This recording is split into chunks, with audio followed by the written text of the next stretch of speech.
Fast life, the fast living. They see the ambition, they know I'm past driven. Look, we are not the same, this is not a game. I be swerving through the city in and out of lanes. Yeah, cause if I see it, then I want it, then you better know I got it. Ain't no options, I'm about to do the damn thing. I'm an outlaw, you can never catch me. I'm in first place, you can never. These are the moments, only got one life. This is your moment, whether wrong or right.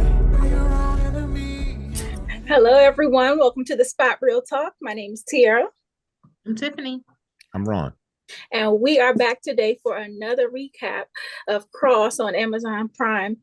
We have been enjoying the show so much, and this is now the 5th episode of the season. This one was titled What Happens at Ramsey's. So we've been highly anticipating this episode. But before we jump in, please make sure you subscribe to our channel, like this video, and click that notification bell so you get alert whenever we post. Sorry. I'm excited to get started, so I'm jumbling up my words. It's a good episode to be excited about. It was. And, I think this was one of my favorite episodes of the season, because it was just that anticipation of like what's going to happen. And they're, Ed and Alex are both on each other's radar at this point. So it's like, ooh, this is going to be good. The cat and mouse of it all. That's Yeah. So, we know that Ed is prepping for his birthday dinner, and he is kind of like going through and getting the arrangements. He's getting suited and booted. He's got the people prepping a dinner table and whatnot, and he even has these young Black children singing as guests, and I'm like, I don't know what that was about, but he made a couple of, comments about some of the minorities in the episode, and I was like, what's that about? But I'm gonna pick y'all brain on that when we get there. Nothing to pick here. I'm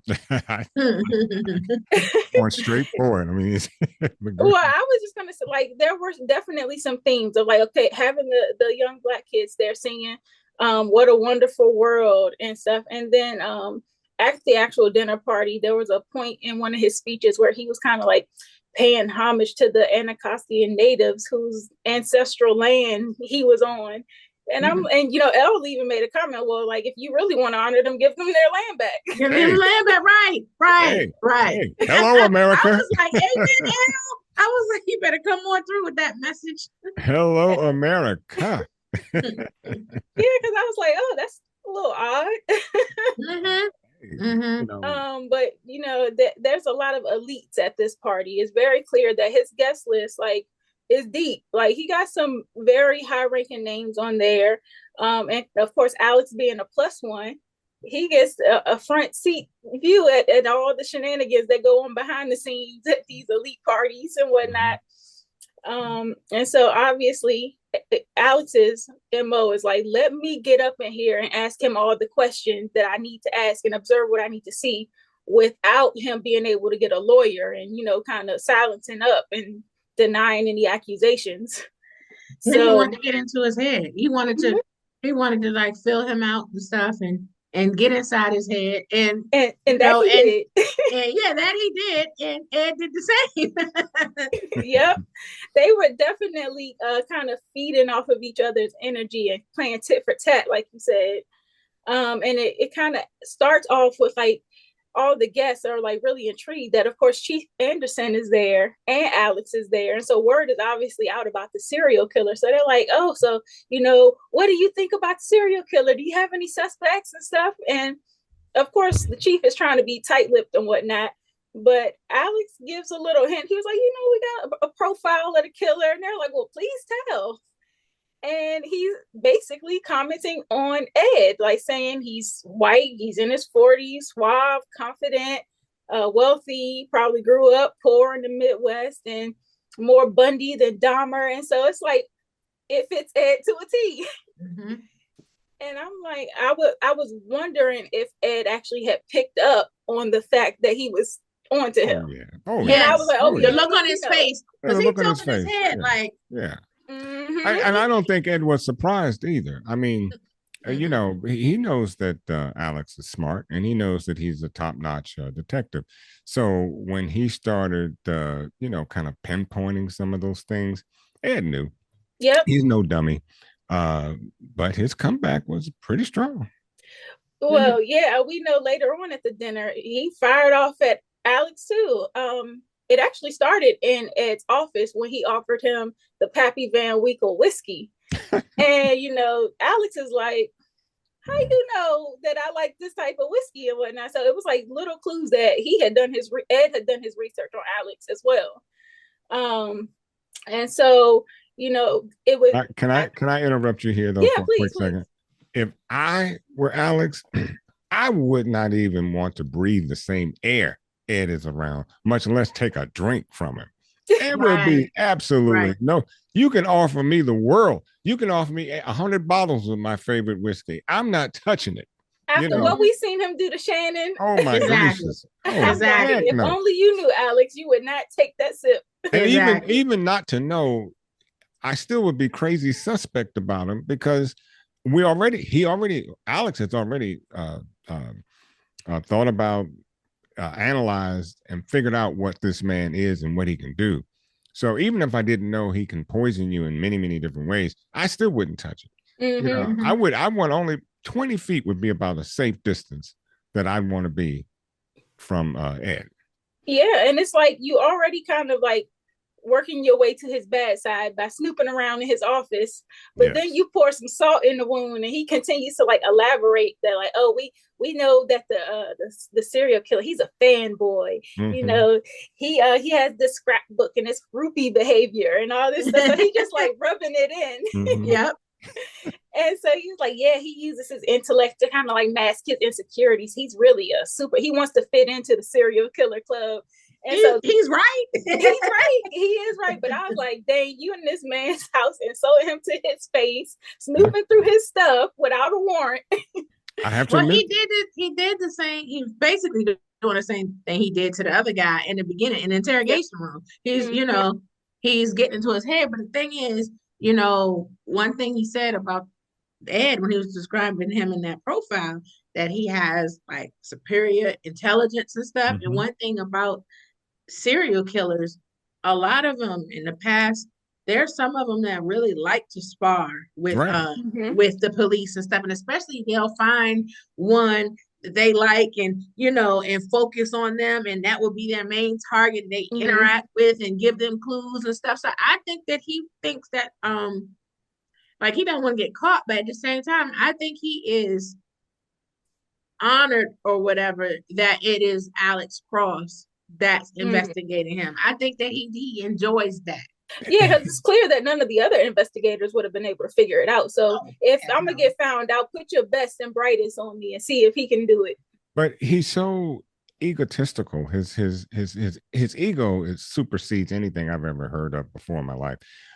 He can almost say, yes, it's me, and still think he could get away with it. Mm-hmm.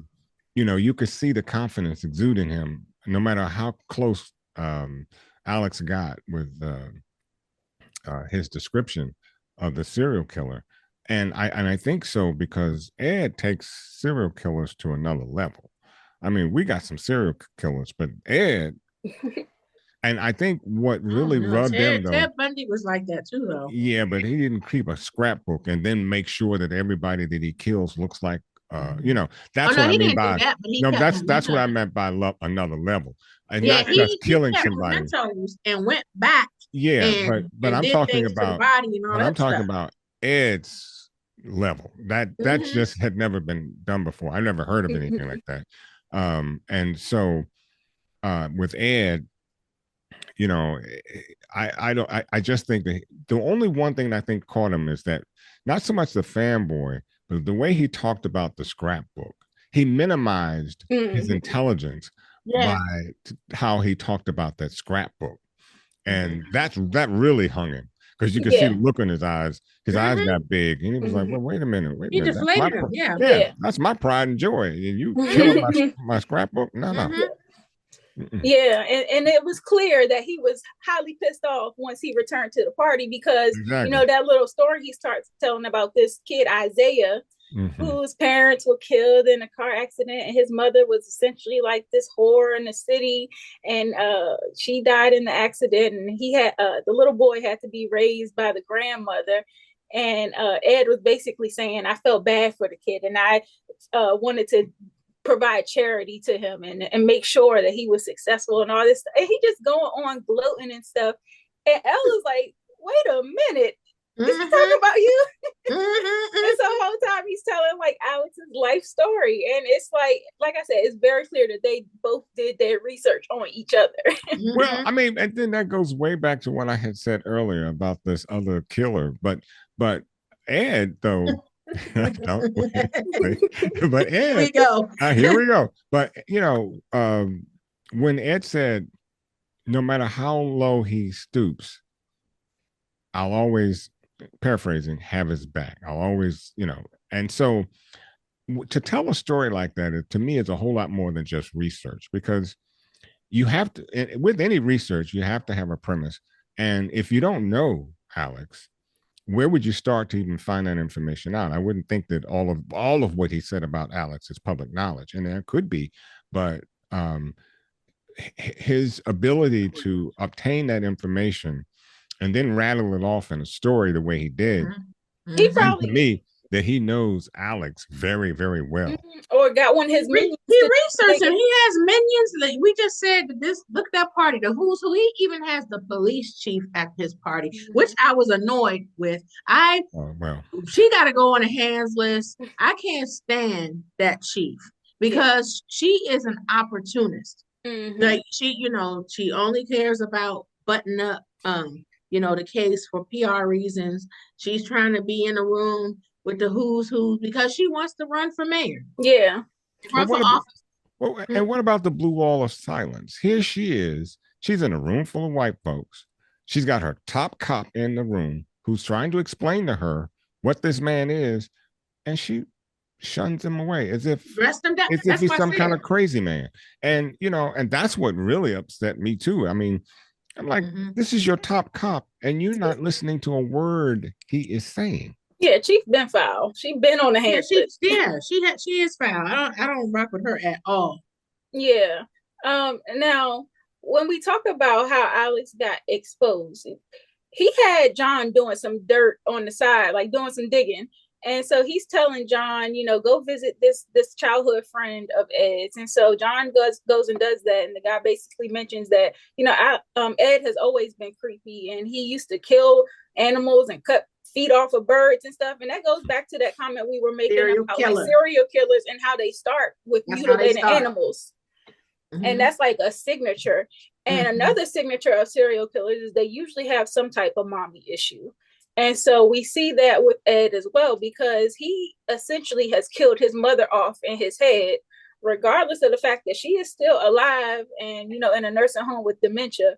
And so, she might have that dementia, but Alex was able to get the key to kind of unlock some memories with that Bible passage and whatnot. And so they're able to find out some details about Alex's mother and their history, and how Alex had a hand in his sister's death, possibly, even though he tried to say that she died of carbon monoxide poisoning. It sounds very much so like, he was saying that he had a hand in her death.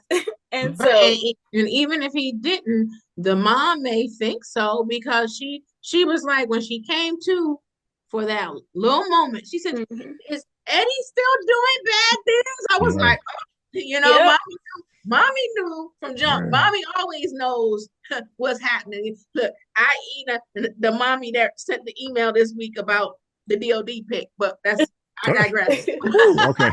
We got to do a show on that one, man. I digress. That's a show. But so she said that, and what Ed is suffering from, that what is that survivors, what's that term that they said, because the mother was acting like she only had, she just was in constant bereavement for the child. that died, and in her mind, it's like she killed Ed off because she was still well, she did. She grieving. excommunicated him. I mean, she just left, and yeah. I don't know. Do you think this question? Do you think Alex played that part right and or timely? Do you think that he should have given up that information sooner, rather than that at the time he did? Because I think by the time he did, the cat's out. And, I just think maybe if he had come up with that a little sooner, it might have looked a little more suspicious. I know he came across that information much later, but I'm not sure if the delivery was timely. I think he was damned either way. he was, and he came undone. Like he came across. He looked crazy. Right. Yeah, he did. And then when they showed, by the time the video dropped, he was looking like a madman. Yeah, and so it was clear that Ed texted somebody and told them to do it, so to basically release that footage of the video. Yeah. And like, that was the whole reason Alex got reported in the first place. They reported him, but they covered up what he was reported about. So now that this is released, everybody knows, like, oh, this was the incident. And I think it was John that it was John who and that goes back to my earlier comment.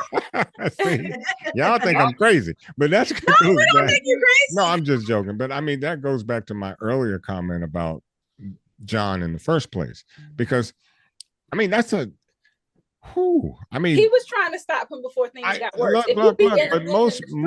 But most, when you have a partner, and cops have done some hideous things, and the reason that they're still on the force is because their partner they clam up, they don't do anything, and that's that. As I said earlier, that blue wall of silence. I know that most cops are good cops, but it only takes that few. And if you're going to allow that few to fester, and then it's rightfully so that the populace says all cops are bad. All cops aren't bad, but you have the power to get rid of those bad cops. I mean, it's I don't even know why we should be discussing it, but here John isn't a bad cop, and of course Alex is not a bad cop, but I have to question, other than what we've come to know, which is John was trying to help him in his moving forward by losing his wife. And again, I bring up the subject matter that we all agree, people grieve at different times, and you have to allow them that time to grieve. So when you put those elements together, one has to outweigh the other. And to me, allowing him to grieve in his own time outweighs anything else he's done, because he's not that kind of cop. But he almost beat a man to death, and that's why he reported him. And he said to not going to call him by his real name. He said across in the other episode, he said, when I reported, he said, I didn't know they were going to try to come for your back. He was just trying to get him some help. Like, he just saying, like, hey, he on edge, he needs to go to get counseling or whatever. If you beat a man to death, he didn't beat him to death. He beat him badly. He beat him badly, but he almost did. But then he thought the dude had something to do with his wife. Yeah, Alex did. Right, but again, John has if John was on the force for 2 weeks, I got it. But John, you've been on the force long enough to know, and he's your partner. This is my point. To report it and tell me you didn't know how far. He's a black cop. How could you not know how far they take it? I mean, they're going to take that as far as they can go with it, and possibly try to get rid of him. I mean, that's just what they do. So that's why I was a little suspicious of what John did. Now, did he have a right to do it? Sure. Did he have a moral obligation to do it? Yes. But y'all are partners, and if anybody knows Alex, you know him best. Yeah, I mean, John was well-intentioned, but he might have been a little bit naive about, the consequences. Bit. Yeah. And so, the question is, was he trying to save his own behind in doing so? Maybe that too. I mean, sometimes guilty by association. But the whole thing with this video coming out, now everybody's side-eyeing Alex, looking at him crazy. And of course we know Ed did it. And so Alex is like, okay, y'all pointing the finger at me, but look at this man. Like, y'all are at his party. He's the fanboy. He's the real serial killer. And so Alex is right back there pointing a finger back at him. And of course, at this point, it looks retaliatory. It doesn't look like he's actually trying to spill the truth. It looks like he's just looking for a deflection to get the attention off of him. Mm-hmm. And so I think that's why Chief was like, oh, no, you got to get up out of here, call your union rep. You need to be put on ice. Mm-hmm. So it was a bad look for him. But really for Elle, she was like, I don't even know who you are no more. Like, she was looking at him like, who are you? Mm-hmm. And it was already bad enough that earlier in the episode, she kind of realized his real motives for coming to the party. Mm. It was like, oh, you use this as an opportunity because you knew he was the fanboy, and I'm just now finding out. Okay. Yeah. Okay. Right. When y'all are done, come back to me because I got something to say about this. Okay. Yes, and then he could have put her in danger too because the way he was toying with her, and he used her, with that moment with Buckley or whatever, and said, "Oh, you want to do your pitch now?" Because he perceived that she was upset, and they had a spat and all that, and he knew what was going on and stuff. So he put her in a bad position. Yeah. Okay. Go ahead, Ron. L, I'm gonna give you an L here. Okay. Here's where you lost it with me. First of all, you had something to gain. So therefore, you were a little more pissed off than perhaps you would have been if you didn't have something to gain by going to that affair. Now, did Alex have an ulterior motive? I would imagine so. But for crying out loud, he's trying to catch a serial killer. You are dating a detective, a top detective. Sometimes things just go with the territory. And for you to be that angry and upset at him because you thought he used you, no, he didn't use you. What he did was he found a way to get in to do what he had to do. And for you to be dating a top cop and not realize that those are the consequences of dating a top cop, where are you coming from with this for me? I mean, you're not that naive, Elle. You can't be. So no, Tiff. Bring your eyes back. No, I'm saying. I'll let you finish. No, she did have pause for concern. No. Wait a second. Hold on. Pause for concern. Wait a second. Pause for concern is different from what I'm saying. Yes, you want to have pause for concern because it is a concernable situation. But my point being is, you walked away from the man because you were so angry with him. At the end, you could not understand where he was coming from. You accused him. Now, we're not talking about cause for concern. You accused him of using you, and that's not what he was. No, he didn't use you. He used an opportunity. He used an opportunity. He used an opportunity. So he used her. You can. Semantics. No. Tomato. It ain't semantics. It is. It is. It's what else would you expect him to do? No. Let's look at it from that perspective. He's a detective. But he did put her in an awkward position, not more than awkward. Not necessarily because he didn't tell her. He didn't tell her.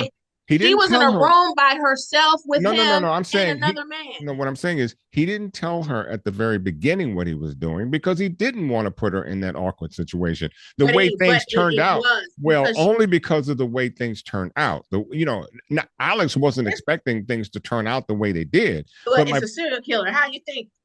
When I'm talking about the situation, look, when everything broke down, that's when Alex had to come clean with what he was doing, yada, yada, yada, yada, because everything broke down. I'm sure Alex wasn't expecting that dinner to go the way that it did. I'm sure Alex was expecting to be, have the top, to do what he did. So it wasn't that he was trying. It's not like he said, I know that this is. It wasn't intentional. That's my point, but ladies. The thing is, but he put her in a bad spot. Because the thing is, the spot she shouldn't have been in anyways, because she was dealing with a serial killer, and but she didn't know she was dealing with a serial killer. That's my point, ladies. The game. But I do understand. I see both parts of this because, yes, Alex was an opportunist in the moment, and no, he didn't have malice in his plans to attend as a +1 because he was initially invited him as her guest, and he turned it down at first. But then once he seen opportunity, he was like, oh no, I'm in there.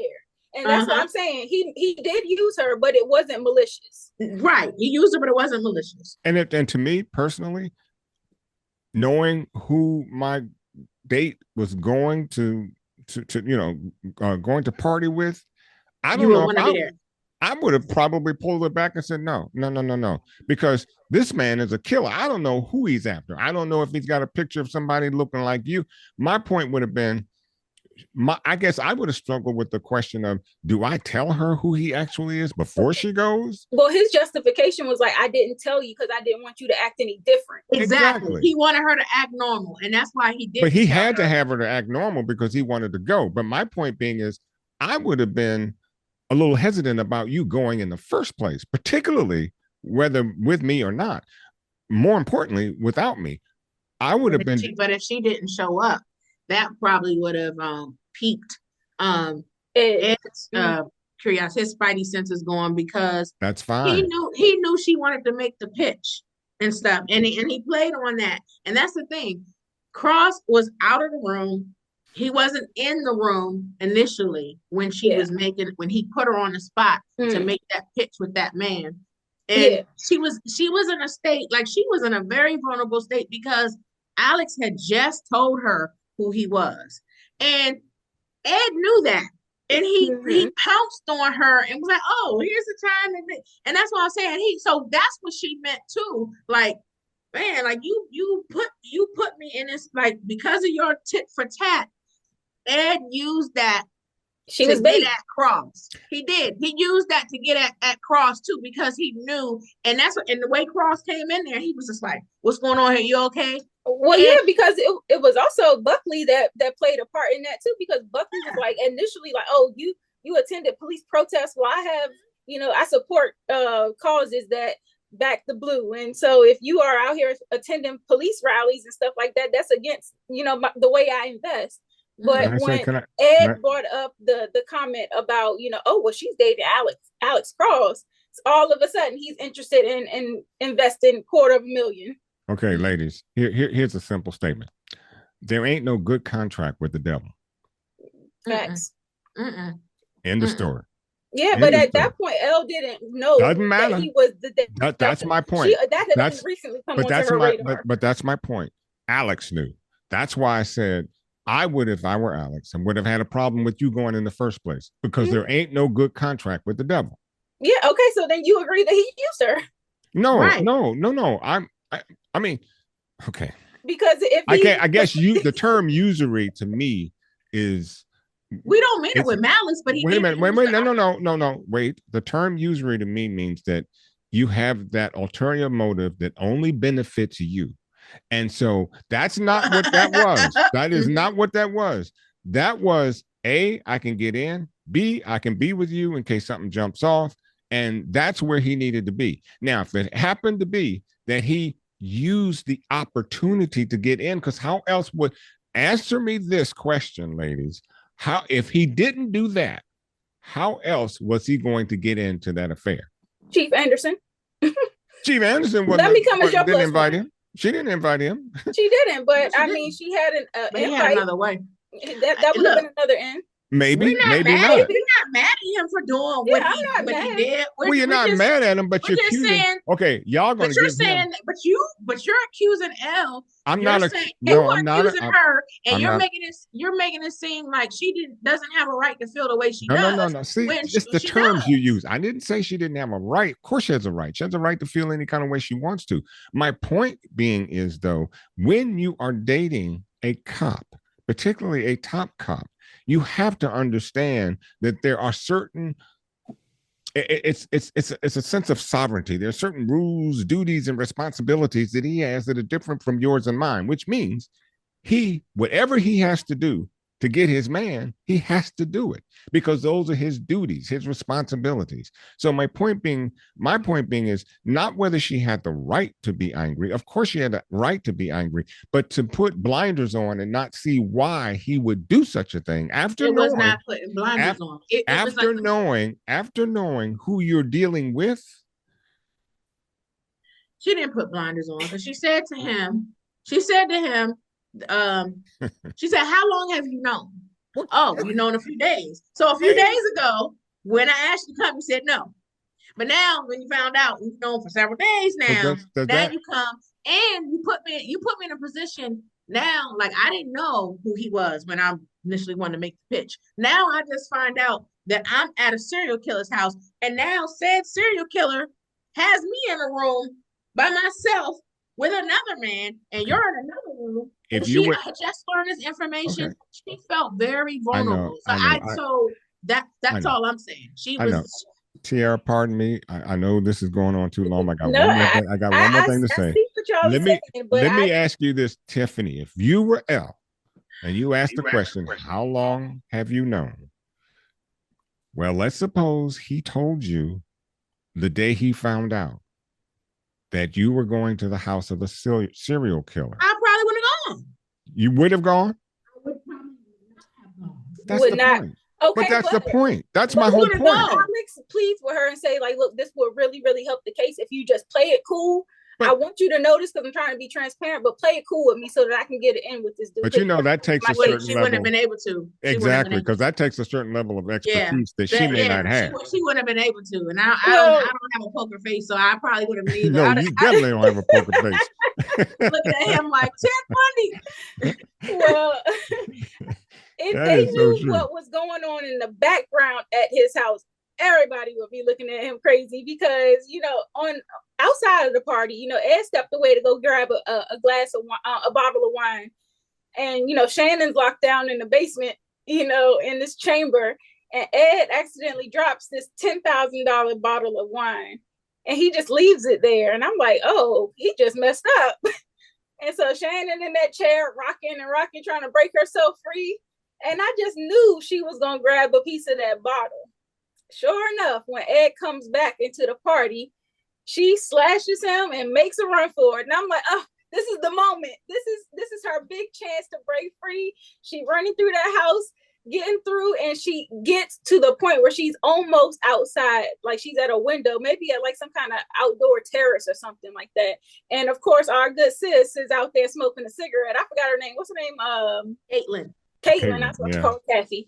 Caitlin was out there smoking a cigarette and sees, you know, Shannon running through, and she just got to look like she just seen a ghost.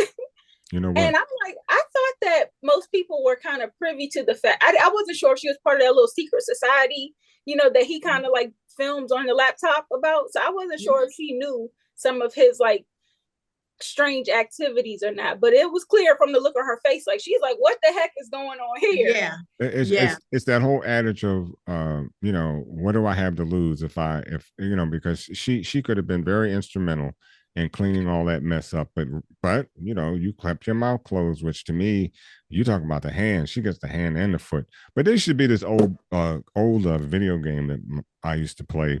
I think it was called Bushido Blade. And when your opponent gets knocked down, you hear the guy, and there's another kung fu one, and it says, finish him.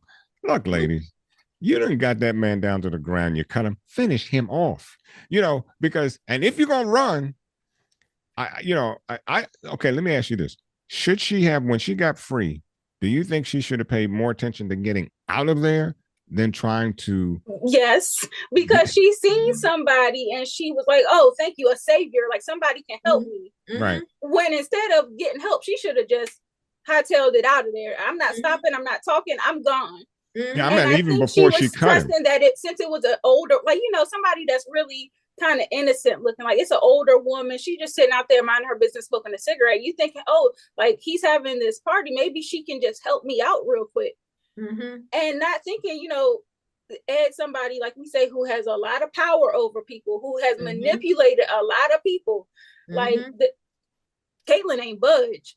And Ed was able to catch up to Shannon and kind of grab her and tackle her down. So it was like, that was where Shannon messed up, thinking she could trust anybody associated with Ed.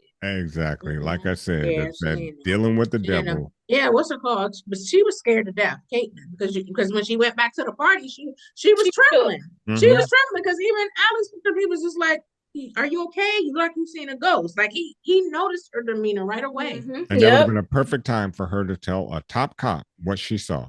Yeah. Perfect time. And then he could have called in extra help, and never mind his, I don't even want to know what to call that woman, his chief, but he should have called it in at some, if it were all so. But that's what I'm saying. When you're dealing with the devil, he had that stuff hanging over her. He, remember, exactly. he still got stuff over her husband. But you know what? But see, that's the thing. But a life to me is far more important than that. Oh, I agree. And that's my point. When you're dealing with the devil, you also got to deal with his minions. And that's why I say, if you're going to that kind of party, people like Ed has enough on you, or either has these minions that do his bidding, because he can't be Ed if he didn't have people in high places doing his bidding. It's true. And he learned at a young age, because even the guy that said that, that he caught him with the feet cut off and stuff, he said he didn't report it. He said because he had pictures of his dad. Yep. And stuff. So he started that and mastered that at a young age, and how to control, manipulate, and get leverage. That's how he became wealthy. Yeah, exactly. And so, it was interesting for Shannon, because I'm like, oh, she just figured something out here. She just realized that Ed wants me to be perfect. He wants me to fit Eileen to a T. He even went as far as getting me teeth molds to make my teeth look like hers.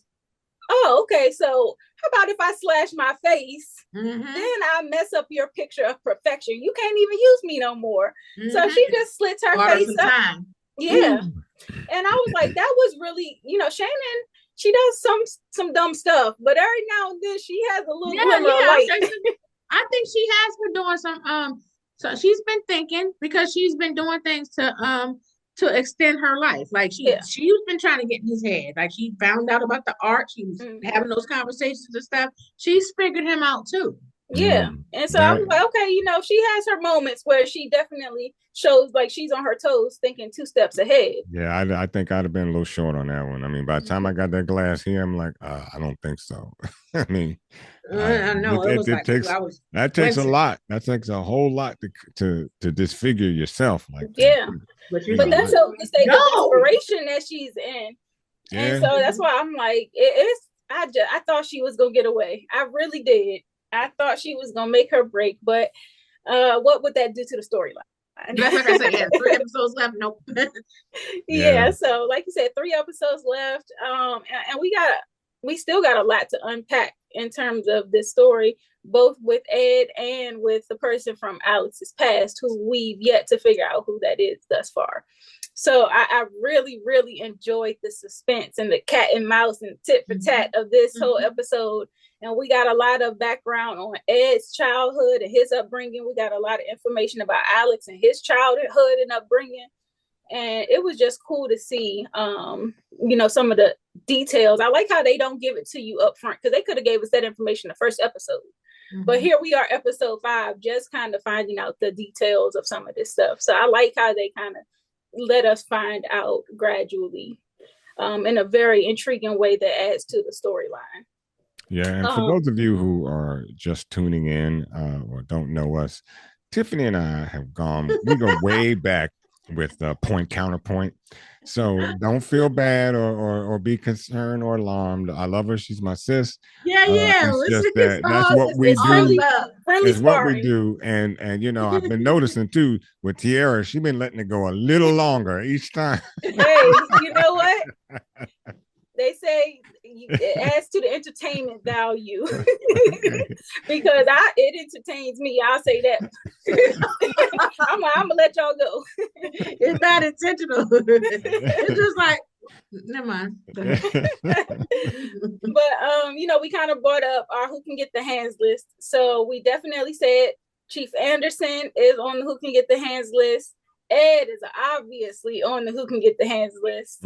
Any other nominees? I think you said Caitlin. Caitlin. She could have saved Shannon's life at that very moment. Yeah. And she chose to keep her mouth shut to protect her husband. I'm like, sis, you getting the hands and the feet for that. Yeah.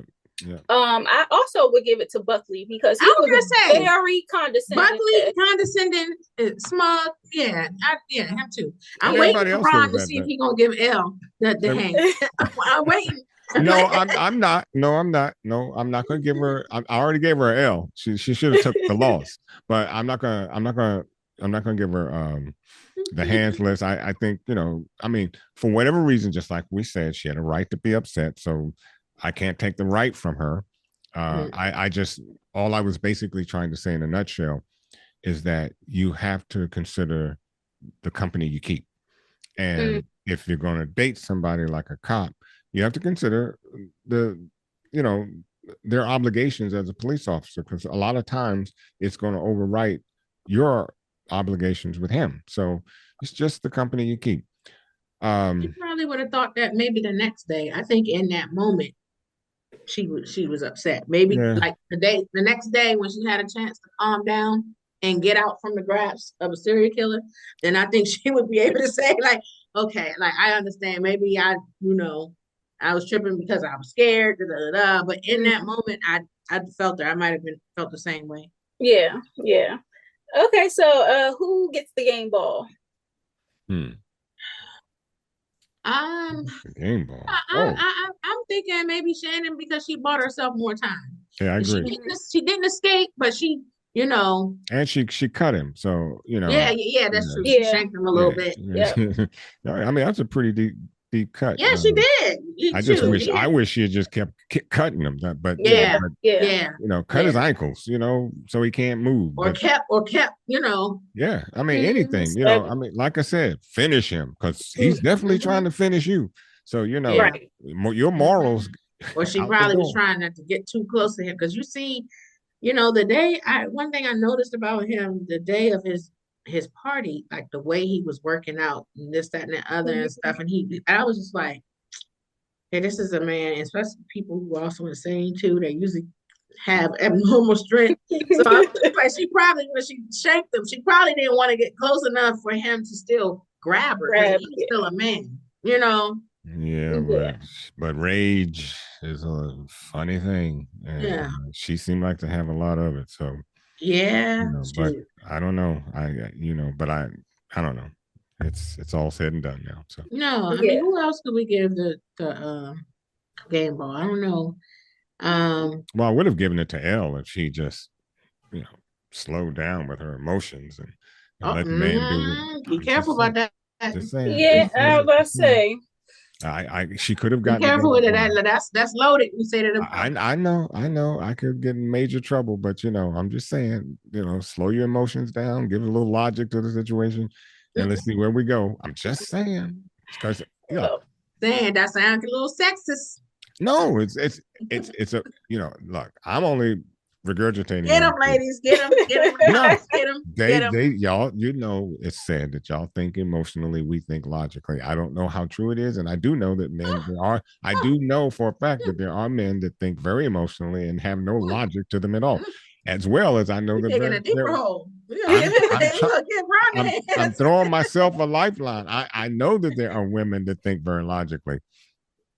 I do know that for a fact. I'm just saying that I think she was high on her emotions that day, and she couldn't see the forest for the trees. Okay. Okay. I can't wait to read the comments.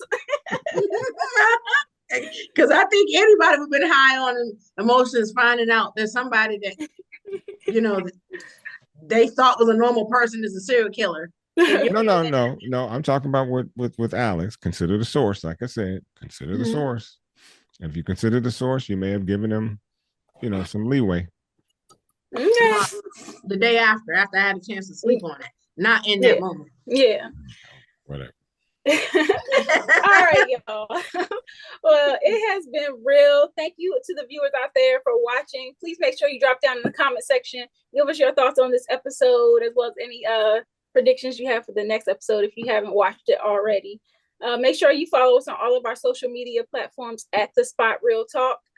We are on all major platforms. Be sure to also subscribe to our YouTube channel. Click that notification bell and that thumbs up button. Tell your friends and family to hop on and join The Spot as well, because we always got some great content up our sleeves and you don't want to miss out. Tiff, Ron, y'all got anything else before we go? I'm tired. No, I'm done. Nope. All right now. Okay then. Well, on that note, we're going to call it a night, and we'll be back for another recap of Cross in a few. So subscribe. Good night. Good night. Who do you see when you look at me? 'Cause I do not recognize the man inside the mirror. They feast on my dreams. I'm not who I seem to be. And somehow I lost myself along the way. Losing my sanity over strangers.